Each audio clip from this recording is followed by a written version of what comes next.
பல்கலைக்கழகத்தினுடைய கல்லூரியினுடைய உயர்கல்வியினுடைய வளர்ச்சிக்கு முட்டுக்கட்டை போடுகிறார் ஆளுநர் என்பது தொடர்ந்து தமிழகம் கண்டுகொண்டிருக்கிற செய்தி.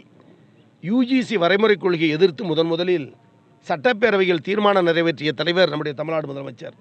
5ஆம் தேதி அதை இம்ப்ளிமெண்ட் செய்தார்கள். 7ஆம் தேதியே கண்டன தீர்மானம் நிறைவேற்றினோம். ஆந்திர சட்டமன்றத்தில் அதற்கு எதிர்ப்பு தெரிவித்திருக்கிறார்கள்.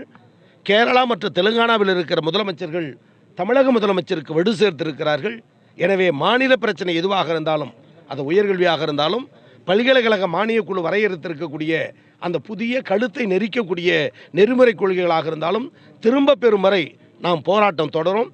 இந்தியாவில் முதலில் ஆளுநருக்குரிய பணி என்ன, அவை எந்தெந்த காலத்துக்குள் செய்து முடிக்கப்பட வேண்டும் என்று முதலில் ஆளுநருக்குரிய பணிகளை நெறிமுறைப்படுத்த வேண்டும் என்று உச்சநீதிமன்றத்தில் வழக்கு தொடுத்திருப்பதும் தமிழகம்தான். தமிழ்நாடு முதலமைச்சர் தான்.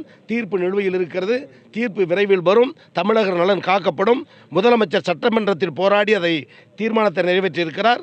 மக்கள் மன்றத்தில் போராடி கொண்டிருக்கிறோம். நீதிமன்றத்தில் போராடிடுவோம். உயர்கல்வியில் உயர்நிலை அடைவதற்கு எல்லா நிலையிலும் களம் வைத்து உயர்கல்வியை பெருமை சேர்ப்பது முதலமைச்சருடைய எண்ணம். அது நிறைவேறும்.